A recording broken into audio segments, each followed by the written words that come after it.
جذبہ تو بڑا اچھا ہے، اللہ ان کا اجر بھی دے گا ان کو، لیکن بعض دفعہ یہ ناکامی کا سبب بن جاتا ہے صحیح. اور ان کے اجتہاد محل نظر ہے. میں سمجھتا ہوں اگر حفظ کے بعد بچے کی منزل پختہ ہو جائے تو پھر بچے کو کم از کم میٹرک کا موقع دینا چاہیے، کم از کم. صحیح.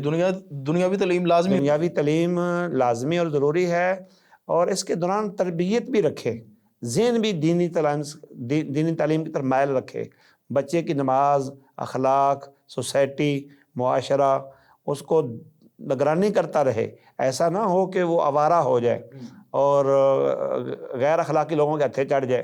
لیکن اگر تربیت کرتا رہے اور ساتھ میٹرک کر جائے پھر انشاءاللہ بچہ ہیرا بن جاتا ہے جب مدرسے میں آتا ہے. اور اگر حفظ نہیں کر سکا تو پھر اس کو اسکول میں ڈال دینا چاہیے. اللہ تعالیٰ نے کسی جگہ نہیں فرمایا سارے لوگ حفظ کریں، اور نہ یہ ممکن ہے کہ سارے لوگوں کے حافظے برابر ہوں. صحیح. نہ ہی صحابہ میں سے سارے لوگ حافظ تھے، نہ عالم تھے، اور ہر ایک کو اللہ نے کچھ امتیازات، خصوصیات سے نوازا ہوتا ہے.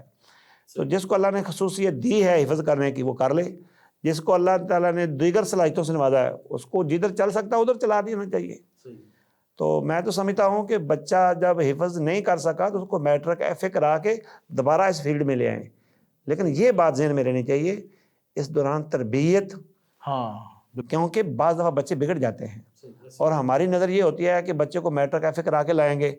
بچہ اتنی دیر میں ذہنی طور پر دنیا کے اندر اتنا گم ہو جاتا ہے یا آگے نکل جاتا ہے، یا اس کے ذہن کو اتنا بدل دیا جاتا ہے اسکولوں کالج والے لوگ کہ وہ ہماری پہنچ سے پھر باہر ہو جاتا ہے. یہ ذرا ہمیں احتیاط کرنی چاہیے.